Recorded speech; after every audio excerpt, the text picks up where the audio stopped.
CP Yogeshwar ಅವರು ಕಣಕ್ಕಿಳಿತಾರೆ ಅನ್ನೋ ಮಾತುಗಳು ಕೇಳಿ ಬರ್ತಾ ಇದೆ. ಈಗ ಅವರೆಲ್ಲ ಯಡಿಯೂರಪ್ಪರೇ ಕ್ಯಾಂಡಿಡೇಟ್ ಆಗ್ಲಿ ಇಲ್ಲಿ ನಮ್ಗೆ ಬಹಳ ಸಂತೋಷ. ರಾಹುಲ್ ಗಾಂಧಿ ನಮ್ಮ ನಾಯಕ, ಒಬ್ಬ ಪ್ರಬುದ್ಧ ರಾಜಕಾರಣಿ. ಗ್ಯಾರಂಟಿಗಳು ಒಳ್ಳೇದ ಕೆಟ್ಟದ ಹೇಗೆ ಸರ್? ಎಲ್ಲಿ ಯಾರಿಗೆ ತಲುಪ್ತಾ ಇಲ್ಲ.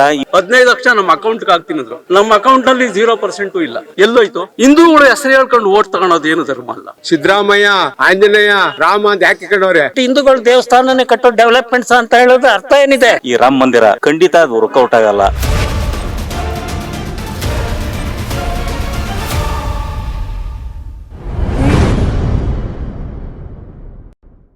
ಜೊತೆಗೆ ಅವ್ರು ನನ್ನ ಜೊತೆ ಮಾತಾಡ್ತಿದ್ರು, ಅರ್ಧ ಮಾತಾಡ್ಸಿದ್ದೆ. ಸೊ ಅವ್ರನ್ನ ಕಂಟಿನ್ಯೂ ಮಾತಾಡ್ಸ್ತೀನಿ. ಸರ್, ನೀವು ಮಾತಾಡ್ತಾ ಇದ್ರಿ JDS ಅಲ್ಲಿ ಕುಟುಂಬ ರಾಜಕಾರಣ ಇದೆ ಅಂತ, ಬಟ್ ಅವ್ರು ಹೇಳ್ತಾ ಇದ್ದಾರೆ ಕಾಂಗ್ರೆಸ್ನವರೇ ಶುರು ಮಾಡಿದ್ದು, ಕಾಂಗ್ರೆಸ್ನಲ್ಲಿ ಕುಟುಂಬ ರಾಜಕಾರಣ ಇದೆ. ಹಿಂದೆ 1947ರಲ್ಲಿ ಕುಟುಂಬ ರಾಜಕಾರಣ ಅನ್ನೋದಕ್ಕೆ ನೆಹರು ಅವರು ಭದ್ರ ಬುನಾದಿ ಹಾಕಿ ದೇಶಕ್ಕೆ ಕೊಟ್ಟರು. ಅವರು ಪೀಳಿಗೆಯಿಂದ ಹಿಂದೆ ಬಂದರೆ ಹೊರತು ಒಂದ್ಸಾರಿ ಸೋತ್ಬಿಟ್ಟು ಇನ್ನೊಬ್ಬರು ಕರ್ಕೊಂಬಂದ್ಬಿಟ್ಟು ರಾಜಕೀಯ ಮಾಡ್ಸಕ್ಕಿಲ್ಲ. ನಿರಂತರವಾಗಿ ರಾಜಕೀಯ ಮಾಡಿರೋರು ಆಗರ್ಭ ಶ್ರೀಮಂತರು. ಭಾರತ ದೇಶದಲ್ಲಿ ಮೊದಲು ಅವರೇ ಶ್ರೀಮಂತರು ಇದ್ದವರು. ಇವತ್ತಿನ ದಿವಸದಲ್ಲಿ ರಾಜಕೀಯ ಯಾಕೆ ಮಾಡಿದ್ರು ಅಂತಂದರೆ ವಂಶ ಪಾರಂಪರ್ಯವಾಗಿ ಮಾಡ್ಕೊಂಡು ಬಂದಿತ್ತು ಅಂತ. ಒಬ್ಬೊಬ್ಬರನ್ನೇ ತಗೊಂಬಂದ್ರಲ್ಲ, ಯಾರು ತೆಗೆದ್ರು, ಯಾಕೆ ತೆಗೆದ್ರು ಅದನ್ನ ಯಾರೂ ಸರ್ವೆ ಮಾಡಲ್ವಾ? ಎಲ್ಲಿ ಹೋದ್ರು? ರಾಜೀವ್ ಗಾಂಧಿ ಎಲ್ಲಿ ಹೋದ? ಸಂಜಯ್ ಗಾಂಧಿ ಹೆಂಗೆ ಹೋದ್ರು? ಇಂದಿರಾ ಗಾಂಧಿ ಯಾಕೆ ಹೋದ್ರು? ಅದನ್ನ ಯಾರು ಸರ್ವೆ ಮಾಡ್ತಾ ಇಲ್ವಲ್ಲ? ಯಾಕೆ ಮಾಡಬೇಕಲ್ಲ? ಅದನ್ನು ಕುಟುಂಬ ರಾಜಕಾರಣ ಮಾಡ್ತಾರೆ, ಎಲ್ಲರೂ ಮಾಡ್ತಾರೆ ಅಂತಲ್ಲ. ಈಗ ಸ್ವಾರ್ಥಕ್ಕೋಸ್ಕರವೇ ಕುಮಾರಸ್ವಾಮಿ ಅವರು ಏನೋ ಅಲೈನ್ಸ್ ಮಾಡ್ಕೊಂಡ್ರು. ಯಾಕೆ ಮಾಡ್ಕೊಳ್ತಾರೆ? ಈ ಕಡೆಗೆ ಅಣ್ಣನ ಮಗ ನಿಂತಾರೆ, ಇವರು ನಿಂತ್ಕೊಂಡು ಇವ್ರು ದುಡ್ಡು ಐತೆ ಅಂದ್ಬಿಟ್ಟು 4 ಸಾರಿ ರಿಸೈನ್ ಮಾಡಿ 4 ಸಾರಿ ಎಲೆಕ್ಷನ್ ನಿಲ್ತಾರಲ್ಲ, ಆ ದುಡ್ಡು ಯಾರ್ದು? ಯಾಕೆ ನಿಲ್ಬೇಕು ಅವರು? ಒಂದು ಸಾರಿ ಒಬ್ಬರಿಗೆ ಮತದಾನದ ಹಕ್ಕು ಐತೆ ಅಂತ ನಾವು ಹೇಳ್ತೀವಿ. ಅವ್ರು 4 ಸಾರಿ 4 ಕಡೆ ನಿಂತು 4 ಕಡೆ ರಿಸೈನ್ ಮಾಡೋಂಥದ್ದು ಏನೈತೆ? ಇದರಿಂದ ಜನಕ್ಕೆ ಏನು ಅನುಕೂಲ ಮಾಡ್ತಿದ್ದಾರೆ? ಏನೂ ಮಾಡಲ್ವೇ? ಅವ್ರು ಸ್ವಾರ್ಥಕ್ಕೋಸ್ಕರ ಮಾಡ್ಕೊಳ್ತಾರೆ. ಅವ್ರದ್ದು ಕುಟುಂಬ ರಾಜಕಾರಣ ಅಲ್ವಾ? ಮೋದಿಯವ್ರು ಹೇಳಿರೋ 15 ಲಕ್ಷ ನಮ್ಮ ಅಕೌಂಟ್ಗೆ ಹಾಕ್ತಿನಿದ್ರು, ನಮ್ಮ ಅಕೌಂಟ್ನಲ್ಲಿ 0% ಇಲ್ಲ. ಎಲ್ಲೋಯ್ತು? ಸಬ್ಕು ಸಾತು ಸಬ್ಕು ಆಗಿಲ್ಲ ಅಂತ ಹೇಳಿರು. ಕೆಲಸ ಎಲ್ಲಿ ಕೊಟ್ಟರು? ಎಷ್ಟು ನಿರುದ್ಯೋಗ ದೇಶದಲ್ಲಿ ತಾಂಡವಾಡ್ತಾ ಇದೆ. ನಿರುದ್ಯೋಗಿಗಳೆಲ್ಲ ಫುಟ್ಪಾತ್ನಲ್ಲಿ ಭಿಕ್ಷೆ ಬಿಡ್ತಾ ಇದ್ದಾರೆ ಇವತ್ತಿನ ದಿವಸದಲ್ಲಿ. ನಮ್ಮನೆ ಒಂದರಲ್ಲಿ 10 ಜನ ಇದ್ದೀವಿ, ಗ್ರಾಜುಯೇಟ್ಸ್, ಮಾಸ್ಟರ್ ಡಿಗ್ರಿ ಮಾಡಿರೋರೆ. SC ಇಬ್ಬರಿಗೂ ಗೌರ್ಮೆಂಟ್ ಕೆಲಸ ಇಲ್ಲ. ಏನು ಮಾಡಬೇಕು? 10 ಜನ ಇದ್ದೀವಿ. ನನ್ನ ಮನೆ ಒಂದರಲ್ಲಿ 10 ಜನ ಇದ್ದೀವಿ. ಎಲ್ಕೋ ಹೇಳ್ತಾರೆ SC ಗಳಿಗೇನು ಅಂತಾರೆ. ಕಾಂಗ್ರೆಸ್ ಅಂದರೆ SC ಗಳಿಗಂತ. ಎಲ್ಲೈತೆ SC ಏನು ಮಾಡಿದ್ರು? ನನ್ನ ಮನೆ ಒಳಗೆ ಮಾಸ್ಟರ್ ಡಿಗ್ರಿಯಿಂದ ಹಿಡಿದು ಇಂಜಿನಿಯರ್ವರೆಗೂ ಇದ್ದಾರೆ. ಯಾರಿಗಾನು ಒಬ್ರಿಗೆ ಕೆಲಸ ಕೊಟ್ಟವ್ರಾ? ಮೋದಿಯವರಾಗಲಿ ಬೇರೆಯವರಾಗಲಿ. ಯಾಕೆ ಸುಳ್ಳು ಹೇಳಬೇಕು? ಏನಕ್ಕೆ ಸುಳ್ಳು ಹೇಳಿದ್ರು? ಮೋದಿಜಿಯವರು ಹೇಳಿರು ಎಲ್ಕೋ ನಾವು ಮಾಡ್ತೀವಿ, ಎಷ್ಟು 20 ಕೋಟಿ ಜನಸಂಖ್ಯೆ ಇದಕ್ಕೂ ಕೂಡ ಇದು ಕೊಡ್ತೀವಿ, ಕೆಲಸ ಉದ್ಯೋಗ ಕೊಡ್ತೀವಿ. ಎಷ್ಟು ಜನಕ್ಕೆ ಕೊಟ್ಟಿದ್ದಾರೆ ಅವರ ಅಧಿಕಾರದಲ್ಲಿ? ಮೋದಿಜಿಯವರು ಏನೋ ಈ ಸಾರಿ ಬಂದರೆ ಸರ್ವಾಧಿಕಾರಿ ಆಗ್ತದೆ. ಇವತ್ತಿನ ದಿವಸ ಇದು ಪ್ರಜಾಪ್ರಭುತ್ವ ಹಾಳಾಗೋಗ್ತದೆ. ಸರ್ವಾಧಿಕಾರ ಆರಾಮ ಬಂದು ಭಾರತ ದೇಶದಲ್ಲಿ ಇದಾಗ್ತದೆ. ಇದು ಜಾತ್ಯತೀತ ರಾಷ್ಟ್ರ, ಒಂದೇ ರಾಷ್ಟ್ರ. ಇದೇನು ಹಿಂದೂಗಳು ಮುಸ್ಲಿಮ್ಸ್ ಏನೂ ಇಲ್ಲ ಈ ದೇಶದಲ್ಲಿ. ಎಲ್ಲ ಇದ್ದಾರೆ, ಹಿಂದೂಗಳು ಇದ್ದಾರೆ, ಮುಸ್ಲಿಮ್ಸ್ ಇದ್ದಾರೆ, ಕ್ರಿಶ್ಚಿಯನ್ ಇದ್ದಾರೆ, ಎಲ್ಲ ಇದ್ದಾರೆ. ಜಾತ್ಯತೀತ ರಾಷ್ಟ್ರ. ಹಿಂದೂಗಳು ಹೆಸರು ಹೇಳ್ಕೊಂಡು ಓಟ್ ತಗೊಳೋದು ಏನು ಧರ್ಮ ಅಲ್ಲ. ಇದನ್ನು ಎಲ್ಲ ಮಾಧ್ಯಮದವರು ಬಂದ್ ಮಾಡಬೇಕು. ಜಾತಿ ಹೆಸರಿನಲ್ಲಿ, ದೇವರ ಹೆಸರುಗಳಲ್ಲಿ ಯಾರು ಓಟ್ ತೆಗಿಯೋಕ್ಕೆ ಇಷ್ಟಪಡ್ತಾರೆ ಅವ್ರು ನಿಜವಾಗ್ಲೂ 5 ವರ್ಷ 10 ವರ್ಷ ಬ್ಯಾನ್ ಮಾಡಬೇಕು. ಅಂಥ ಮಾಧ್ಯಮದಲ್ಲೂ ಉತ್ತೇಜನ ಕೊಡಬೇಕು. ಓಕೆ ಸರ್, ಈಗ 2 ವಿಚಾರ ಮಾತನಾಡುವಂತಹ ಸಂದರ್ಭದಲ್ಲಿ ನೀವು ಕೂಡ ಇಲ್ಲಿ ಕುತ್ಕೊಂಡು ರೆಸ್ಪಾನ್ಸ್ ಮಾಡ್ತಾ ಇದ್ರಿ. ಒಂದು 15 ಲಕ್ಷ ಅಕೌಂಟ್ಗೆ, ಇನ್ನೊಂದು ಉದ್ಯೋಗಾವಕಾಶವನ್ನು ಸೃಷ್ಟಿ ಮಾಡ್ತೀವಿ ಅನ್ನೋದು. ಎರಡೂ ಕೂಡ ಆಗಿಲ್ಲ ಅನ್ನೋದು ಅವ್ರು ಹೇಳ್ತಾ ಇದ್ದಾರೆ. 15 ಲಕ್ಷ ಮೋದಿ ಹಾಕ್ತೀವಿ ಅನ್ನೋದು ಅವರು ಹೇಗೋ ಮಂದಟ್ಟಾಗಿದ್ದದು, ಹುಟ್ಟಾಕೊಂಡ್ರದ್ದು ಅಷ್ಟೇ. ಅವ್ರು ಮೋದಿ ಎಲ್ಲೂ ಹೇಳಿಲ್ಲ. ಯಾವ ಮಾಧ್ಯಮನೇ ಆಗಲಿ, ಯಾವ ಪತ್ರಿಕೆನೇ ಆಗಲಿ ಬಂದಿಲ್ಲ. ಇವ್ರ ಕೈಲಾಗ್ದಲ್ಲೇ ಕೆಲಸ ಮಾಡಲಾರ್ದೆ ನಮಗೆ ಉದ್ಯೋಗ ಕೊಡಿ, ಅಲ್ಲಿ ಗ್ರಾಜುಯೇಟ್ ಆಗಿದ್ದೀನಿ ಅಂದ್ಬಿಟ್ರೆ ಇವರಪ್ಪ ಇವ್ರು ತಾತಿರಲ್ಲ, ಜಮೀನಲ್ಲಿ ಮಾಡ್ತಿರ್ಲಿಲ್ವ, ಜೀವನ ಮಾಡ್ತಿರ್ಲಿಲ್ವಾ? ಅವರು ಉದ್ಯೋಗಾವಕಾಶವನ್ನ ಸೃಷ್ಟಿ ಮಾಡ್ತೀನಿ ಅಂತ ಹೇಳಿದ್ದಂತೂ ಸತ್ಯ ಇರ್ಬೋದು. ಮಾಡಿದಾರಲ್ಲ ಮಾಡಿ ಹೇಳಿದ್ರಲ್ಲ ಅವರು.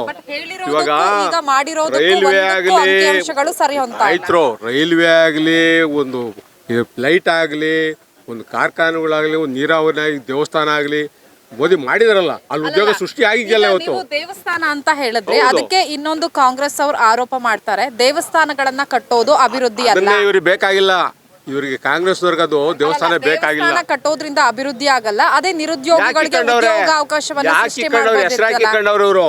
ಸಿದ್ದರಾಮಯ್ಯ, ಆಂಜನೇಯ, ರಾಮ ಅಂತ ಯಾಕೆ ಕಂಡವ್ರೆ? ಅದೆಲ್ಲ ತೆಗ್ದಾಕ್ಬಿಡ್ಲಿ, ಹೆಸರುಗಳು ಬೇಡ, ಅವ್ರು ಇಕ್ಕೊಳ್ಳೋದು ಬೇಡ.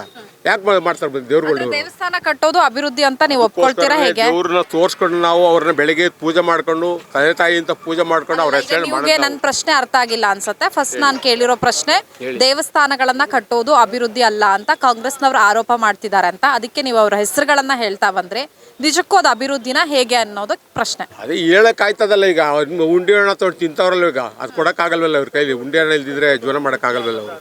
ಬೇರೆ ಕೊಡ್ತಾರಲ್ಲ, ಉಂಡಿ ಹಣ ತೊಗೊಂಡೋಗಿ ಬೇರೆ ಕೊಡ್ತಾವ್ರಲ್ಲ, ಅದನ್ನ ನಾವು ಆಪೋಸ್ ಮಾಡ್ತೀವಲ್ಲ, ಅದಕ್ಕೆ ದೇವಸ್ಥಾನ ಬೇಡ ಅಂತ ಹೇಳ್ತಾ ಇರೋದು ಅಲ್ವರಾ? ಬೆಳೆತಾನೆ ಅದು. ನಿಮ್ಮ ಪ್ರಕಾರ ಎಷ್ಟು ಉದ್ಯೋಗಾವಕಾಶ ಸೃಷ್ಟಿಯಾಗಿದೆ ಸರ್? ಸೃಷ್ಟಿ ಆಗದ್ ಬೇಡಿ ಅಮ್ಮ. ಎಷ್ಟು ವರ್ಷ ಬೇಕು? ಈಗ 9 ವರ್ಷ ಆಯ್ತಲ್ವಾ? ಇವತ್ತು ನಿಮ್ಮ ಜನಸಂಖ್ಯೆ ಇರೋದ್ರೆ ನಾನು ಹೇಳಿದೆ, ಅವಾಗಲೇ ನಿಮ್ಮ ಮಾಧ್ಯಮದವ್ರಿಗೆ ಹೇಳಿದೆ, ನೀರಾವರಿ ಕೊಡಿ, ತಂದು ಕೊಡಿ, ನೀರಾವರಿ ಕೊಡಿ. ಕೆಲಸ ವಿಷಯಾಂತರ ಮಾಡ್ತಾ ಇದ್ದೀರಾ, ಒಂದರಿಂದ ಒಂದ್ ಕಡೆ ಹೋಗ್ತಾ ಇದೆ. ಪಂಚವಾರ್ಷಿಕ ಯೋಜನೆಗಳಲ್ಲಿ ನೀರಾವರಿ ಆಯ್ತು. 1942ರಲ್ಲಿ ಪಂಚವಾರ್ಷಿಕ ಯೋಜನೆಗಳನ್ನ ಜಾರಿ ತಂದ್ರು. ಮೊದಲನೇ ಪಂಚವಾರ್ಷಿಕಗಳು, ಎರಡನೇ ಪಂಚವಾರ್ಷಿಕಗಳು ಇಂದಿರಾ ಗಾಂಧಿ ಅವರೇ ಎಲ್ಲ ತಂದ್ರು. 1952ವರೆಗೂ ಪಂಚವಾರ್ಷಿಕ ಯೋಜನೆಗಳು ಅವರೇ ಜಾರಿ ತಂದಿದ್ದು. ಹಿಂದೆ ಏನೋ ಬ್ರಿಟಿಷ್ನವ್ರು ಮಾತ್ರ ರೋಡ್ಗಳು ಹೆದ್ದಾರಿಗಳು ಮಾಡಿದರೆ ಹೊರತು ನಮ್ಮ ಭಾರತ ಈ ಕಾಂಗ್ರೆಸ್ನವರಾಗಲಿ ಅಥವಾ ಇನ್ನೊಂದಾಗಲಿ ಮಾಡಿದ್ರು ಅಂತ ನಾವು ಹೇಳ್ಕೊಳಂಗಿರೋದಿಲ್ಲ. ಆದರೆ ಆದಷ್ಟು ಮಾಡಿದಾರಲ್ಲ. 47ರಿಂದನೂ ಕೂಡ ಇವತ್ತೇನು ಸ್ವತಂತ್ರ ಬಂದಾಗಲ್ಲ ನೆಹರು ಅವರು ಅವಾಗ 50ರಲ್ಲಿ ಪ್ರಧಾನಿ ಆದಂಥ ತಂದು ಇಲ್ಲಿವರೆಗೂ ಮಾಡಿದ್ದಾರೆ. ಇವರು BJPನವ್ರು 2 ಟರ್ಮ್ ಮಾಡ್ಬಿಟ್ಟು 5 ವರ್ಷ 10 ವರ್ಷ ನಾನು ದೇಶ ಅಭಿವೃದ್ಧಿ ಮಾಡಿದ್ದೀನಿ ಅಂದರೆ ಸಾಧ್ಯನಾ? ಮಾಡಿದಾರಾ? ಯಾರು ಮಾಡಿದಾರೋ ರಸ್ತೆ ಅಭಿವೃದ್ಧಿನ? ಯಾರು ಮಾಡಿ? ಬ್ರಿಟಿಷ್ನವ್ರು ಮಾಡಿದ್ರಾ? ಕನ್ಯಾಕುಮಾರಿ ಕಾಶ್ಮೀರದವರೆಗೂ ಮಾಡಿದ್ರಾ? 370 ಯಾರು ಮಾಡಿದ್ದಾರೆ? ಇವರು 370 ಏನಾಯ್ತು? ಅಧಿಕಾರಕ್ಕೆ ಬಂದಾಕ್ಷಣಕ್ಕೆ ದೇಶ ಉದ್ಧಾರ ಮಾಡ್ಲಿಕ್ಕೆ ಸಾಧ್ಯನಾ? ನಿರಂತರವಾಗಿ 60 ವರ್ಷಗಳ ಕಾಲ ನಿರಂತರವಾಗಿ ನಿರಾಗ್ಲವಾಗಿ ಅವರು ದೇಶ ಆಳಿದ್ದಾರೆ. ಅವರೇ ಕೂಡ ಇನ್ನೂವರೆಗೂ ದೇಶದ ಬಗ್ಗೆ, ನೀರಾವರಿ ಬಗ್ಗೆ ಇರಬೇಕು, ಹೆದ್ದಾರಿಗಳ ಬಗ್ಗೆ ಇರಬೇಕು, ಇನ್ನೂ ಸಾಕಷ್ಟು ಕೆಲಸ ಮಾಡಬೇಕಂತ ಚಿಂತನೆ ಇದೆ. ಓಟ್ಗೋಸ್ಕರ ಆ ದೇಶ, ಈ ದೇವಸ್ಥಾನ ಮಾಡಿದಾಕ್ಷಣಕ್ಕೆ ದೇಶ ಉದ್ಧಾರ ಆಗಲ್ಲ. ದೇವ್ರು ಇರಬೇಕು. ನಾನು ರಾಮನ ಹೆಸರು ಹೇಳ್ಕೊಳ್ಬೋದು, ಆಂಜನೇಯನ ಹೆಸರು ಹೇಳ್ಕೊಬೋದು, ನನ್ನ ಹೆಸರು ಬೆಳಿಗ್ಗೆ ಎದ್ದು ಬಂದ ತಕ್ಷಣ ನಾವು ದೇವ್ರ ನಾಮ ಮಾಡ್ಕೊಂಬರ್ತೀವಿ ಅಷ್ಟೇ ಹೊರತು ಅದನ್ನೇ ಒಂದು ವೃತ್ತಿ ಮಾಡ್ಕೊಳ್ಳೋ ಧರ್ಮ ಅಲ್ಲ. ಅಲ್ಲ ಇದಲ್ಲ. ಅದಕ್ಕೋಸ್ಕರ ಎಲ್ಲೋ ಕಡೆಗೆ ಹೋಗ್ತಾರೆ, ಅಲ್ಲೊಂದು ಕಡೆ ಬಾಂಬ್ ಹಾಕ್ತಾರೆ, ಇಲ್ಲೊಂದು ಕಡೆಗೆ ಹೋಗ್ತಾರೆ. ಜನಸಂಖ್ಯೆಗಳು ಅಷ್ಟು ಇದಾಗ್ತೈತೆ. ಏನಕ್ಕೆ ಬೇಕು ಇವ್ರಿಗೆ? ದೇವ್ರ ಹೆಸರು ಹೇಳ್ಕೊಂಡು ಯಾಕೆ ಓಟ್ ತಗೊಳ್ತೀರಾ? ಸ್ವಇಚ್ಛೆಯಿಂದ ತೊಗೊಳ್ಳಿ, ನೀವು ಬೇಡನ್ನಲ್ಲ. ಎಷ್ಟು ಜನ ಬೇಕಾದ್ರೂ ಓಟ್ ತೊಗೊಳ್ಳಿ, ನಾವೇನು ಕೇಳಲ್ಲ. ದೇವ್ರ ಹೆಸರು ಹೇಳ್ಕೊಂಡು ನೀವೇ ತೊಳ್ತೀರಾ? ಏನಕ್ಕೆ ದೇವ್ರ ಹೆಸರು ಹೇಳ್ಕೊಂಡು ತೊಳ್ತೀರಾ? ದೇವ್ರ ಹೆಸರು ಹೇಳ್ಕೊಳ್ತಲ್ಲಮ್ಮ. ಇಂಡಿಯಾ ಹಿಂದೂ, ನಾವು ಭಾರತೀಯರು ಅನ್ನೋದ ತೋರಿಸ್ತಾ ಇದ್ವಿ ಅಷ್ಟೇ. ಇದು ಭಾರತೀಯರು ತೋರಿಸ್ತಾ ಇದ್ವಿ ಅಷ್ಟೇ. ನಾವು ಬೇರೆ ಹಿಂದೂಗಳು ದೇವ್ರ ಹೆಸರು ಹೇಳ್ತಾ ಇಲ್ಲ. ಸರ್, ನಿಮ್ಮ ಪ್ರಕಾರ ಕಾಂಗ್ರೆಸ್ ಎಷ್ಟು ವಿನ್ ಆಗುತ್ತೆ ಸ್ಟೇಟಲ್ಲಿ? ಸ್ಟೇಟ್ನಲ್ಲಿ 18ರಿಂದ 20 ವಿನ್ ಆಗುತ್ತೆ ಗ್ಯಾರಂಟಿ. ಇಲ್ಲಿ DK ಸುರೇಶ್ ಅವರೇ ಗೆಲ್ತಾರೆ. ಯಾರೇ ಬಂದರೂ ಕೂಡ DK ಸುರೇಶ್ ವಿನ್ ಆಗ್ತಾರೆ, ಅದು ಸಂಶಯನೇ ಬೇಡ. 2 ಮಾತು. ಮೈತ್ರಿ ಅಭ್ಯರ್ಥಿ ವಿನ್ ಆಗ್ತಾರೆ ಅಂತ. ಹೌದು ಸರ್, ತಮ್ಮ ಪ್ರಕಾರ ಯಾರು ವಿನ್ ಆಗ್ಬೋದು ಸರ್? DK ಶಿವಕುಮಾರ್, ಇವರು ಸುರೇಶ್ ವಿನ್ ಆಯ್ತು. ಸರ್, DK ಸುರೇಶ್ ಅವರೇ? DK ಸುರೇಶ್ 3 ಸರಿ ಗೆದ್ದವ್ರೆ, ಜನಗಳಿಗೆ ಸಹಾಯ ಮಾಡ್ಯವ್ರೆ, ಮತ್ತೆ ಅಭಿವೃದ್ಧಿ ಕಾರ್ಯಗಳನ್ನ ಮಾಡ್ಯವ್ರೆ. ಮಾತಾಡ್ತೀರಾ?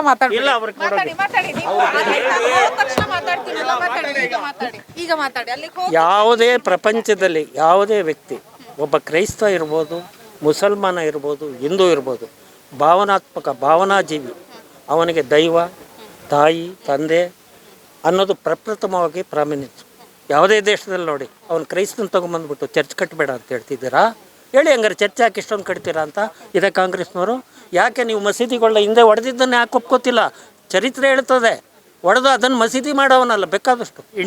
ಇಂಡಿಯಾದಲ್ಲಿ ಇದು ದಾಖಲೆ ಸಮೇತ ಇರೋವಂಥದ್ದು. ಅದನ್ನು ಅಲ್ಲಿಗೆ ಅವನು ಮಸೀದಿ ಯಾಕೆ ಕಟ್ತಾವನೆ ಅಂತ ಹೇಳಿ, ಅದೇ ಹೇಳೋದು ಬಿಟ್ಬಿಟ್ಟು ಹಿಂದೂಗಳು ದೇವಸ್ಥಾನನೇ ಕಟ್ಟೋ ಡೆವಲಪ್ಮೆಂಟ್ಸ್ ಅಂತ ಹೇಳಿದ್ರೆ ಅರ್ಥ ಏನಿದೆ? ತಮ್ಮ ಹೆಸರು? ಮಾಡಬಾಳ್ ಜಯರಾಮ್ ಅಂತಮ್ಮ. ಓಕೆ, ಈಗ MP ಎಲೆಕ್ಷನ್ ಬರ್ತಾ ಇದೆ. ಬೆಂಗಳೂರು ರೂರಲ್ ಇಂದ ಯಾವ ಪಕ್ಷದವರು MP ಆದ್ರೆ ಬೆಸ್ಟ್ ಸರ್? ಮೇಡಮ್, ನಾನು ಕಾಂಗ್ರೆಸ್ನವನು. ನಮ್ಮ ಕಾಂಗ್ರೆಸ್ನವರು MP ಕ್ಯಾಂಡಿಡೇಟು DK ಸುರೇಶ್ ಅವರು ಗೆಲ್ಲಬೇಕು, ಕಾಂಗ್ರೆಸ್ ಗೆಲ್ಲಬೇಕು. ಈ ಬಾರಿ ಹೇಗಾದ್ರೂ DK ಸುರೇಶ್ ಅವ್ರನ್ನ ಸೋಲಿಸಲೇಬೇಕು ಅಂತ BJP ಅವರು, JDS ಅವರು ಪ್ಲಾನ್ ಮಾಡ್ಕೊಳ್ತಿದಾರಂತೆ. ನಿಜಕ್ಕೂ ಸೋಲ್ಸಕ್ ಆಗತ್ತಾ ಹೇಗೆ? ನೋಡಿ ಮೇಡಮ್, ನಿನ್ನೆ ತಾನೇ ರಿಸಲ್ಟ್ ಬಂದಿದೆ. BJPಯವರು JDSನವರು ವಿಧಾನಸೌಧದಲ್ಲಿ ಏನು ಮಾಡಿದ್ರು, ಅವರು ಸಕ್ಸಸ್ ಆಗಲಿಲ್ಲ. ಅದಕ್ಕೆ ಮೊದಲು ಅವ್ರದ್ದೊಂದು ಟ್ರಯಲ್ಲು ನಮ್ಮ MLC ಪುಟ್ಟಣ್ಣವ್ರ ಚುನಾವಣೆಯಲ್ಲಿ JDS BJP ಜೊತೆ ಆದರು, ಅವ್ರನ್ನೂ ಸೋಲ್ಸೋಕ್ಕಾಗಲಿಲ್ಲ. ಕಾಂಗ್ರೆಸ್ ಇಲ್ಲಿ ಸದೃಢವಾಗಿದೆ. ಕಾಂಗ್ರೆಸ್ಸು ಸೋಲ್ಸೋಕ್ಕೆ ಏನಾದರೂ ಒಂದು ಶಕ್ತಿ ಇದೆ. ಕಾಂಗ್ರೆಸ್ನವ್ರು ಬಿಟ್ಟರೆ BJPಯವರು ದಳದವ್ರಿಗೆ ಕಾಂಗ್ರೆಸ್ನವ್ರು ಸೋಲ್ಸೋ ಶಕ್ತಿ ಇಲ್ಲ. ಅಂದ್ರೆ MLC ಮತ್ತೆ ರಾಜ್ಯಸಭಾ ಚುನಾವಣೆಯಲ್ಲಿ ಏನು ಮೈತ್ರಿ ವರ್ಕೌಟ್ ಆಗಿಲ್ಲ, ಹಾಗೆ ಲೋಕಸಭಾ ಚುನಾವಣೆಯಲ್ಲೂ ವರ್ಕೌಟ್ ಆಗಲ್ಲ ಅಂತ. ಖಂಡಿತ ಆಗಲ್ಲ ಮೇಡಮ್. ಇಲ್ಲಿ ಕಾಂಗ್ರೆಸ್ಸು ಸುರೇಶ್ ಅವರು ಸಾಕಷ್ಟು ಅಭಿವೃದ್ಧಿ ಕೆಲಸ ಮಾಡೋರೆ. ಜನಮಾನಸದಲ್ಲಿ ಪ್ರತಿಯೊಂದು ಗ್ರಾಮದಲ್ಲಿ ಪ್ರತಿಯೊಬ್ಬ ಮತದಾರನಲ್ಲಿ MP ಅಂದರೆ ಏನು ಅಂತ ಈ 28 ಲೋಕಸಭಾ ಕ್ಷೇತ್ರದಲ್ಲಿ ಅತ್ಯಂತ ಕ್ರಿಯಾಶೀಲ ವ್ಯಕ್ತಿ DK ಸುರೇಶ್ ಅವರು. ಓಕೆ, ಬಟ್ ಸಾಕಷ್ಟು ಜನರನ್ನ ಮಾತಾಡ್ಸಿದಾಗ ಎಲ್ಲೋ ಒಂದ್ ಕಡೆ DK ಸುರೇಶ್ ಅವರ ಬಗ್ಗೆ ಅಸಮಾಧಾನ ಇತ್ತು, ಕೆಲಸಗಳನ್ನ ಮಾಡಿಸಿಲ್ಲ ಅಂತ. ನಿಜ ಹೌದಾ, ಹೇಗೆ ಸರ್? ಮೇಡಮ್, ನಾನು ಚಂದ್ರಶೇಖರ್ ಮೂರ್ತಿಯವರು ಲೋಕಸಭಾ ಸದಸ್ಯರಾಗಿದ್ದಾಗಿದ್ದ ನನಗೆ 67 ವರ್ಷ ವಯಸ್ಸು. ನಾವು ಇಲ್ಲಿ ಜಾಫರ್ ಶರೀಫ್ ಅವರು ಇಲ್ಲಿ ಲೋಕಸಭಾ ಸದಸ್ಯರಾಗಿದ್ದರು. ಅವತ್ತಿಂದ ನೋಡ್ಕೊಂಬಂದಂಥವ್ರು. ಪ್ರತಿಯೊಂದು ಗ್ರಾಮಕ್ಕೂ ಭೇಟಿ ನೀಡಿರೋವಂಥ, ಪ್ರತಿಯೊಬ್ಬರ ಕಷ್ಟ ಸುಖ ಕೇಳಿರೋಂಥ ಒಬ್ಬ ಲೋಕಸಭಾ ಸದಸ್ಯರಿದ್ದರೆ DK ಸುರೇಶ್ ಅವರು. ಅವ್ರ ಕಡೆ ಅವ್ರ ಇತಿಮಿತಿನಲ್ಲಿ ನೋಡಿ, ಈ ಲೋಕಸಭಾ ಸದಸ್ಯರು 3 ಅವಧಿಗೆ MP ಆದರು. ಸರ್ಕಾರ ನಮ್ಮದಿಲ್ಲ, ವಿರೋಧ ಪಕ್ಷಗಳು BJP ಸರ್ಕಾರ ಅಲ್ಲಿದೆ. ರಾಜ್ಯ ಸರ್ಕಾರದಿಂದ ಮತ್ತು ಕೇಂದ್ರ ಸರ್ಕಾರದಿಂದ ಏನೇನು ಅನುದಾನ ತರ್ಬೋದು, ಏನೇನು ಅವ್ರ ಶಕ್ತಿ ಮೀರಿ ಕೆಲಸ ಮಾಡಿದಂಥ ಒಬ್ಬ ನಿಸ್ಪೃಹ ಪ್ರಾಮಾಣಿಕ ದಕ್ಷ ಲೋಕಸಭಾ ಸದಸ್ಯರು ಅಂದರೆ ನಮ್ಮ DK ಸುರೇಶ್ ಅವರು. ಅವ್ರು ಸೋಲ್ಸೋಕ್ಕೆ ಸಾಧ್ಯ ಆಗಲ್ಲ ಮೇಡಮ್. ಓಕೆ, ಈಗ ಮೈತ್ರಿ ಅಭ್ಯರ್ಥಿಯಾಗಿ CP ಯೋಗೇಶ್ವರ್ ಅವರು ಕಣಕ್ಕಿಳಿತಾರೆ ಅನ್ನೋ ಮಾತುಗಳು ಕೇಳಿ ಬರ್ತಾ ಇದೆ. ಸೊ ಪ್ರಬಲ ಪ್ರತಿಸ್ಪರ್ಧಿ ಅನ್ಸುತ್ತಾ, ಹೇಗೆ ಮೇಡಮ್? ಕಳೆದ ಬಾರಿನೂ ಅವರೇ ಅಭ್ಯರ್ಥಿ ಅಂದರು, ಅವರೇ ಎದುರಿದ್ರು, ಯಾರೋ ಒಬ್ಬರನ್ನ ಅಮಾಯಕನ್ನು ನಿಲ್ಲಿಸಿದ್ರು. ಈಗ ಅವರೆಲ್ಲ ಯಡಿಯೂರಪ್ಪರೇ ಕ್ಯಾಂಡಿಡೇಟ್ ಆಗಲಿ, ಇಲ್ಲಿ ನಮಗೆ ಭಾಳ ಸಂತೋಷ. ಈಗ CS ಮಂಜುನಾಥ್ ಅವರು ಡಾಕ್ಟರ್ ನಿಲ್ಲಿಸ್ತೀವಿ ಬಟ್ ಅಂತ ಅವರು ಕೂಡ ಹಿಂದೆ ಸರಿದಿದ್ದಾರೆ ಬೆಂಗಳೂರು ರೂರಲ್ ಇಂದ ಅನ್ನೋ ಮಾತು. ಹಾಗಾಗಿ ಯೋಗೇಶ್ವರ್ ಅವರ ಹೆಸರು ಮಾತ್ರ ಸದ್ಯಕ್ಕೆ ಕೇಳಿ ಬರ್ತಾ ಇದೆ. ಮೇಡಮ್, ಯಾರು ಬಂದರೂ ಇಲ್ಲಿ ಕಾಂಗ್ರೆಸ್ಗೆ, ನಾನು ಹೇಳಿದ್ನಲ್ಲ, ಕಾಂಗ್ರೆಸ್ ಸೋಲ್ಸೋ ಶಕ್ತಿ ಇರೋದು ಕಾಂಗ್ರೆಸ್ನವ್ರಿಗೆ ಮಾತ್ರ. BJP ಅವ್ರಿಗೆ JDSನವ್ರಿಗೆ ಕಾಂಗ್ರೆಸ್ ಪಕ್ಷದವ್ರನ್ನ ಸೋಲ್ಸೋ ಶಕ್ತಿ ಇಲ್ಲ. ಓಕೆ, ಈಗ 28 ಲೋಕಸಭಾ ಕ್ಷೇತ್ರದಲ್ಲಿ ಹಾಗಾದ್ರೆ ಕಾಂಗ್ರೆಸ್ ಅವರು ಎಷ್ಟು ವಿನ್ ಆಗ್ಬೋದು, ಮೈತ್ರಿ ಎಷ್ಟು ವಿನ್ ಆಗ್ಬೋದು ಸರ್? ನಾವು ಬೇರೆ ಕ್ಷೇತ್ರದ ಬಗ್ಗೆ ನಾವು ಮಾತಾಡೋಷ್ಟು ದೊಡ್ಡವರಲ್ಲ. ಅಲ್ಲ, ಸದ್ಯದ ಈಗ ಮತದಾರರ ಒಲವು ಅದೆಲ್ಲ ನೋಡಿದಾಗ ಎಷ್ಟು ಬರ್ಬೋದು ಅನ್ಸುತ್ತೆ ಮೇಡಮ್? ಈ ಸಾರಿ ಕೇಂದ್ರ ಸರ್ಕಾರದ ಯೋಜನೆಗಳನ್ನ ನಾವು ಜನ ನೋಡಿದ್ದೀವಿ. ಅವರ ಸುಳ್ಳು ಆಶ್ವಾಸನೆಗಳನ್ನ, ಮೋದಿಯವರ ಸುಳ್ಳು ಆಶ್ವಾಸನೆಗಳನ್ನ ಈಗ ಸಾಕಷ್ಟು ಕೇಳಿದ್ದೀವಿ. ಅವ್ರಿಗೆ ಈ ಸಾರಿ ನಮ್ಮ ಜನ ಮಣೆ ಹಾಕಲ್ಲ. ಕಳೆದ ಲೋಕಸಭಾ ಕ್ಷೇತ್ರ ಚುನಾವಣೆಯಲ್ಲಿ 26 ಕ್ಷೇತ್ರದಲ್ಲಿ ಅವ್ರು ಗೆದ್ದರು. ಒಂದರಲ್ಲಿ ಹಾಸನದಲ್ಲಿ JDS ಗೆಲ್ತು, ಮಂಡ್ಯದಲ್ಲಿ ಸುಮಲತಾ ಅವ್ರು ಗೆದ್ದರು. ಈ 26 ಜನ ಏನು ಮಾಡಿದ್ರು ಅಂತ ಜನ ಗಮನಿಸ್ತಾವ್ರೆ. ಇವತ್ತು ನಮಗೆ ಬರುವಂಥ GST ಪಾಲು, ನಮಗೆ 35% GST ಪಾಲು ಬರಬೇಕಾಯಿತು. ಕಳೆದ 8 ವರ್ಷದಿಂದ ಕೊಡ್ತಾ ಇಲ್ಲ. ನಿಮ್ಮಲ್ಲಿ 29 ರೂಪಾಯಿಗೆ ನ್ಯಾಷನಲ್ NPC ಅಕ್ಕಿ ಕೊಡ್ತೀವಿ ಅಂತ ಹೇಳ್ತೀರಾ. ನಾವು 34 ರೂಪಾಯಿ ಕೇಳಿದಾಗ ಕೊಡ್ತೀವಿ, 34 ರೂಪಾಯಿ ಕೊಡ್ತೀವಿ ಅಂತ ನಮ್ಮ ರಾಜ್ಯ ಸರ್ಕಾರದವರು ಸಿದ್ದರಾಮಯ್ಯನವರು ನಿಮ್ಮ ಹತ್ರ ಬಂದು ಕೇಳಿದ್ರೆ ನೀವು ಕೊಡಲ್ಲ. ಈ ಮಲ್ತಾಯಿ ಧೋರಣೆ ನೀವು ಮಾಡ್ತಾ ಇರ್ತಕ್ಕಂಥದ್ದು ಎಲ್ಲ ನಮ್ಮ ಮತದಾರರಿಗೆ ಅರ್ಥ ಆಗಿದೆ. ಇವರ ಮಸಲೆ ಕಣ್ಣೀರಾಗಲಿ, ಇವ್ರು ಕೊಡೋವಂಥ ಸುಳ್ಳು ಭರವಸೆಗಳಾಗಲಿ ಇವ್ಯಾವ ವರ್ಕೌಟ್ ಆಗಲ್ಲ. ಈ ರಾಮ ಮಂದಿರ ಈ ಖಂಡಿತ ಅದು ವರ್ಕೌಟ್ ಆಗಲ್ಲ. ನಮ್ಮ ಈ ದೇಶ ಹುಟ್ಟಿದಾಗಲೇ, ಪ್ರಪಂಚ ಸೃಷ್ಟಿಯಾದಾಗಲೇ ಕರ್ನಾಟಕದಲ್ಲಿ ನಮ್ಮ ಮಾಗಡಿ ತಾಲೂಕಿನಲ್ಲಿ ಈ ಲೋಕಸಭಾ ಕ್ಷೇತ್ರ ಪ್ರತಿಯೊಂದು ಊರಿನಲ್ಲೂ ರಾಮ ಮಂದಿರ ಇದೆ. ನಾವು ರಾಮನ ಭಕ್ತರು. ನಾನು ಜಯರಾಮ್ ಅಂತ, ನನ್ನ ಹೆಸರಲ್ಲಿ ರಾಮ ಇದೆ. ನಮ್ಮ ಮುಖ್ಯಮಂತ್ರಿ ಸಿದ್ದರಾಮಯ್ಯ ಅವ್ರ ಹೆಸರಲ್ಲಿ ರಾಮ ಇದೆ. ಈಗೇನು ಇವರು ಹೊಸದಾಗಿ ರಾಮನ ಸೃಷ್ಟಿ ಮಾಡಿಲ್ಲ. ಇವರು ದೇವ್ರ ಹೆಸರು ಹೇಳ್ಕೊಂಡು ಓಟ್ ಕೇಳೋದು ಅದು ಈ ಸಾರಿ ವರ್ಕೌಟ್ ಆಗಲ್ಲ ಅಂತ ನಾನು. ಮೋದಿ ಅಲೆ ಇಲ್ವಾ ಹಾಗಾದ್ರೆ ರಾಜ್ಯದಲ್ಲಿ? ಖಂಡಿತ ಯಾರೋ ನನ್ನ ಮಗಳು ಕೇಳ್ತಾಳೆ ನನ್ನ ಮನೆಯಲ್ಲಿ, ನಾನು ಮೋದಿ ಅಭಿಮಾನ ಇರ್ಬೋದು, ಆದರೆ ನನ್ನ ಮಗಳು ನನ್ನ ವಿರುದ್ಧವಾಗಿ ಓಟ್ ಹಾಕಲ್ಲ. ಅಲೆ ಈ ಸಾರಿ ಅದು ಅಲೆ ಕೆಲಸ ಆಗಲ್ಲ ಮೇಡಮ್. ಓಕೆ, ಸ್ಟೇಟಲ್ಲಿ ಈಗ ಕಾಂಗ್ರೆಸ್ ಗೌರ್ಮೆಂಟ್ ಇದೆ ಅಧಿಕಾರದಲ್ಲಿ, ಹೇಗಿದೆ ಅದರ ಆಡಳಿತ ವೈಖರಿ? ಸಿದ್ದರಾಮಯ್ಯ ಅವರು ಹೇಗೆ ಆಡಳಿತ ನಡೆಸ್ತಾ ಇದ್ದಾರೆ? ನಾನು ಒಬ್ಬ ತಾಲೂಕು ಪಂಚಾಯತಿ ಸದಸ್ಯ ಆಗಿದ್ದವನು. ಒಂದು ಅಭಿವೃದ್ಧಿ ಕೆಲಸ ಮಾಡಬೇಕಾದ್ರೆ ತೆರಿಗೆ ಹಣದಿಂದನೇ ಅಭಿವೃದ್ಧಿ ಕೆಲಸ ಮಾಡೋವಂಥದ್ದು. ಇವತ್ತು ರಸ್ತೆ, ಕುಡಿಯೋ ನೀರು, ಸಾರಿಗೆ ವ್ಯವಸ್ಥೆ, ಆಸ್ಪತ್ರೆ, ಶಾಲಾ, ಸ್ಕೂಲು ಇದೆಲ್ಲ ಅಭಿವೃದ್ಧಿ ಇವತ್ತು ಸಾಕಷ್ಟು ನಮ್ಮ ರಾಜ್ಯದಲ್ಲಿ ಅಭಿವೃದ್ಧಿ ಆಗಿದೆ. ಇವತ್ತು ಸಿದ್ದರಾಮಯ್ಯನವರ ದೂರದೃಷ್ಟಿ ಏನಿತ್ತು, ನಮ್ಮ 5 ಗ್ಯಾರಂಟಿಗಳು ಕೊಟ್ಟರಲ್ಲ, 5 ಗ್ಯಾರಂಟಿಗಳಿಗೆ 55,000 ಕೋಟಿ ರೂಪಾಯಿನ ನಾವು ವೆಚ್ಚ ಮಾಡ್ತಾ ಇದ್ದೀವಿ. ಇದರಿಂದ ಈ ವರ್ಷದಲ್ಲಿ ಒಂದಿಷ್ಟು ಕುಂಠಿತ ಆಗಿರ್ಬೋದು. ನಮ್ಗೆ ರಸ್ತೆ ಇದೆಯಲ್ಲ, ರಸ್ತೆ ಅವಶ್ಯಕತೆ ಈ ತಕ್ಷಣಕ್ಕಿಲ್ಲ. ನಮ್ಮ ಕುಡಿಯೋ ನೀರು ಇದೆಯಲ್ಲ, ಅದರ ಅವಶ್ಯಕತೆ ಇಲ್ಲ. ಇವತ್ತು ಉಚಿತವಾಗಿ ವಿದ್ಯುತ್ ಕೊಡ್ತಾ ಇದ್ದೀವಿ. ನಮ್ಮ ರಾಜ್ಯದಲ್ಲೇ ಮೊದಲನೇ ವಿದ್ಯುತ್ ಕೊಡ್ತಾ ಇಲ್ಲ, ಬೇರೆ ರಾಜ್ಯಗಳಲ್ಲೂ ಕೊಟ್ಟು ಅದರ ಟ್ರಯಲ್ನ ನಾವು ನೋಡ್ತಾ ಇದ್ದೀವಿ. ಇವತ್ತು ನಮ್ಮ ಜನ 2,000 ರೂಪಾಯಿ ಗೃಹಲಕ್ಷ್ಮಿ ಯೋಜನೆಯಲ್ಲಿ ಹಣ ಕೊಡ್ತಾ ಇದ್ದೀವಿ. ಇವತ್ತು ನೆಮ್ಮದಿಯಾಗಿದ್ದಾರೆ. 2,000 ರೂಪಾಯಿ ಅವ್ರಿಗೆ ಸರ್ಕಾರದ ಹಣ ಬಂದಾಗ ಇನ್ನೊಬ್ರ ಹತ್ರ ಸಾಲ ಮಾಡೋವಂಥದ್ದಾಗಲಿ, ಮೂಗುಬಟ್ಟನ್ನ ಒತ್ತೆ ಇಡೋವಂಥದ್ದು, ಕಿವಿ ಓಲೆನ ಒತ್ತೆ ಇಟ್ಟು ತಮ್ಮ ಮಕ್ಕಳಿಗೆ ಪುಸ್ತಕ ಹೊಂಚಕ್ಕೆ ಕಷ್ಟ ಇತ್ತು. ಗ್ಯಾರಂಟಿಗಳು ಒಳ್ಳೇದಾ ಕೆಟ್ಟದ್ದಾ ಹೇಗೆ ಸರ್? ನಿಜಕ್ಕೂ ಜನಕ್ಕೆಲ್ಲ ತಲುಪ್ತಾ ಇದೆಯಾ? ಬಡವರಿಗೆ ಸಹಾಯ ಆಗ್ತಿದ್ಯಾ? ಇದು ಯಾರೋ ಮಧ್ಯವರ್ತಿಗಳ ಮೂಲಕ ಕೊಡ್ತಾ ಇಲ್ಲ. ಅವ್ರ ಅಕೌಂಟ್ಗೆ 2,000 ರೂಪಾಯಿ ಹೋಗ್ತಾ ಇದೆ. ಮತ್ತು ಅಕ್ಕಿ ದುಡ್ಡು ಅವ್ರ ಅಕೌಂಟ್ಗೆ ಹೋಗ್ತಾ ಇದೆ. ನಮ್ಗೆ ಅಕ್ಕಿ 5 kg ಮಾತ್ರ ಕೊಡ್ತಾವ್ರೆ. ಇನ್ನು 5 kg ಅಕ್ಕಿನ ಅವ್ರ ಅಕೌಂಟ್ಗೆ ಒಬ್ಬ ವ್ಯಕ್ತಿಗೆ 175 ರೂಪಾಯಿ ಅವ್ರ ಅಕೌಂಟ್ಗೆ ಹಾಕ್ತಾ ಇದ್ವಿ. ಮತ್ತು ವಿದ್ಯುತ್ತು ಯಾರು 200 ಯೂನಿಟ್ ಕಡಿಮೆ ಯೂಸ್ ಮಾಡ್ತಾವ್ರೆ ಅವ್ರಿಗೆ ನೇರವಾಗಿ ಬಿಲ್ಲಲ್ಲಿ 0 ಬಿಲ್ ಬರ್ತಾ ಇದೆ. ಇದು ಎಲ್ಲಿ ಯಾರಿಗೆ ತಲುಪ್ತಾ ಇಲ್ಲ. ಇವತ್ತು ಟೀಕೆ ಮಾಡೋರು ಅಷ್ಟೇ, ಯಾರ್ಯಾರು ಹೆಚ್ಚು ಬಿಜೆಪಿ ಅವ್ರು ಹೇಳ್ತಾರೆ ಎಲ್ಲಾ ಜನರಿಗೆ ಫ್ರೀ ಆಗಿ ಕೊಟ್ರೆ ಜನರು ಸೋಮಾರಿ ಆಗ್ತಾರೆ ಅಂತ. ಈ ಇವತ್ತಿನ ಪೇಪರ್ಗಳಲ್ಲಿ ಇದೆಯಲ್ಲ ಮೋದಿ ಗ್ಯಾರಂಟಿ. ಏನು ಗ್ಯಾರಂಟಿ? ಸುಳ್ಳು ಹೇಳೋದೇ ಗ್ಯಾರಂಟಿ. ಖಂಡಿತ ಈ ಮೋದಿ ಗ್ಯಾರಂಟಿ ಅಂತ ಯಾಕೆ ಇದು ಬಿಂಬಿಸ್ತಾ ಇದ್ದೀರಾ? ಮೋದಿದು ಏನು ಗ್ಯಾರಂಟಿ? ನೀವು ಹೇಳ್ತಾ ಇದ್ದೀರಲ್ಲ ಜನಧನ್ ಮೋದಿ ಗ್ಯಾರಂಟಿ, ಮತ್ತು ರೈತರ ಖಾತೆಗೆ ನಾವು ನೇರ ಹಣ ಕೊಡ್ತಾ ಇದ್ದೀವಿ ಗ್ಯಾರಂಟಿ. ಏನು ಗ್ಯಾರಂಟಿ ಮೇಡಮ್ ಅದು? ಬಟ್ ಈಗ ಗ್ಯಾರಂಟಿಗಳಿಂದಾಗಿ ಅಭಿವೃದ್ಧಿ ಕೆಲಸಗಳು ಕುಂಠಿತ ಆಗಿದೆ ಅನ್ನೋದನ್ನ ಒಪ್ಕೊಳ್ತಿರಲ್ವಾ? ಖಂಡಿತ ಅಭಿವೃದ್ಧಿ ಕೆಲಸಗಳು ಆಗ್ತಾ ಇದ್ದಾವೆ ಮೇಡಮ್. ಆದರೆ ನಿರೀಕ್ಷೆಗೆ ಇತ್ತಲ್ಲ, ಈ ಗ್ಯಾರಂಟಿಗಳಿಗೆ ಮೊದಲಿತ್ತಲ್ಲ, ಯಾರೋ ಒಬ್ಬ ಕಾಂಟ್ರಾಕ್ಟ್ರು ಅದು ದುಡ್ಡು ಹೊಡಿತಾ ಇದ್ದವನು, ಅಥವಾ ಯಾವುದೋ ಯೋಜನೆಗಳಿಗೆ 1000 ಕೋಟಿ, ಇವತ್ತು ಎತ್ತಿನೊಳಗೆ 1000 ಕೋಟಿ ಕೊಟ್ಟಿದ್ದೀವಿ, ಅದು ಆಗಿಲ್ಲ. ಇಂಥ ಬೃಹತ್ ಯೋಜನೆಗಳಿಗೆ ನಾವು 1000 ಕೋಟಿ ಕೊಟ್ಟಿದ್ದೀವಿ, ಆ ಕೆಲಸ ಇನ್ನೂ ಪೂರ್ಣ ಆಗಿಲ್ಲ. ಇವತ್ತು ನಾವು 5 ಗ್ಯಾರಂಟಿಗಳ ಮುಖಾಂತರ ಸ್ತ್ರೀ ಸಾಮಾನ್ಯರಿಗೆ ಅವ್ರ ಕಷ್ಟಕ್ಕೆ ಅವ್ರು ನೇರವಾಗಿ ಸರ್ಕಾರ ಅವ್ರ ಮನೆ ಬಾಗಿಲಿಗೆ ಹೋದರೆ, ನಿಮ್ಮ BJPಯವರು ಈ ಗ್ಯಾರಂಟಿಯಿಂದ ಈ ದೇಶ, ಈ ರಾಜ್ಯ ಪಾತಾಳ ತುಳಿತು ಅಭಿವೃದ್ಧಿ ಆಯ್ತಲ್ಲ, ಇದು ಅವರ ಬೊಗಳೆ ಮಾತಷ್ಟೇ. ಖಂಡಿತ ಜನ ಸ್ಪಂದಿಸ್ತಾರೆ. ನಾವು ಸ್ತ್ರೀ ಸಾಮಾನ್ಯರ ಜೊತೆಯಲ್ಲಿದ್ದೀವಿ, ಸ್ತ್ರೀ ಸಾಮಾನ್ಯರ ಜೊತೆಯಲ್ಲಿ ಓಡಾಟ ಮಾಡ್ತೀವಿ. ನಾನೊಬ್ಬರು ಯಾರೋ ಅಜ್ಜ ಬ್ಯಾಗ್ ಹಿಡ್ಕೊಂಬಂದಾಗ ನೀವು ಯಾರಿಗೆ ಎತ್ತ ಈ ಸರಿ ಓಟು ಕಾಂಗ್ರೆಸ್ಗೆ, ನಮ್ಗೆ ಇವತ್ತು ಇಷ್ಟೆಲ್ಲ ಸಹಾಯ ಕಾಂಗ್ರೆಸ್ ಸರ್ಕಾರದವ್ರು ಮಾಡೋರೆ ಹೇಳ್ತಾ ಇದ್ದಾರಲ್ಲ ಜನ. ಸರ್, ನರೇಂದ್ರ ಮೋದಿ ಅವ್ರ ಬಗ್ಗೆ ಏನು ಹೇಳ್ತೀರಾ? ಸರ್, ಅವ್ರು ನಮ್ಮ ಪಕ್ಷದವರಲ್ಲ, ಅವ್ರು ನಮ್ಮ ದೇಶದ ಪ್ರಧಾನಿ. ಅವ್ರ ಬಗ್ಗೆ ಅತ್ಯಂತ ಗೌರವ ಇದೆ. ಅವ್ರ ಬಗ್ಗೆ ಪ್ರಧಾನಿಯವ್ರ ಬಗ್ಗೆ ಮಾತಾಡೋಷ್ಟು ದೊಡ್ಡವನಲ್ಲ. ರಾಹುಲ್ ಗಾಂಧಿ ಅವ್ರ ಬಗ್ಗೆ ಏನು? ರಾಹುಲ್ ಗಾಂಧಿ ನಮ್ಮ ನಾಯಕ. ಅವ್ರ ತಾತ ಪ್ರಧಾನಿ ಆಗಿದ್ರು, ಅವ್ರ ತಾಯಿ ಪ್ರಧಾನಿ ಆಗಿದ್ರು, ಅವ್ರ ಅಪ್ಪ ಪ್ರಧಾನಿ ಆಗಿದ್ರು. ಇವರು ಒಬ್ಬ ಪ್ರಬುದ್ಧ ರಾಜಕಾರಣಿ.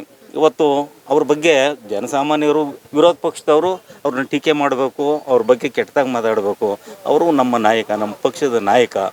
ಅವರ ಏನು ಇವತ್ತು ದೇಶದಲ್ಲಿ ಬದಲಾವಣೆಗಳನ್ನ ಜನ ಕೇಳ್ತಿರ್ತಾರೆ. ಹಂಗಾಗಿ ಅವರು ಪ್ರಧಾನಿ ಆಗೋವಂಥ ಶಕ್ತಿ ಆಗಿಲ್ಲ. ಈ ಸಾರಿ ಅದಕ್ಕೆ ಒಂದು ಅವಕಾಶ ಇದೆ ಅಂತ ನಾನು ಭಾವನೆ ಮಾಡಿದ್ದೀನಿ.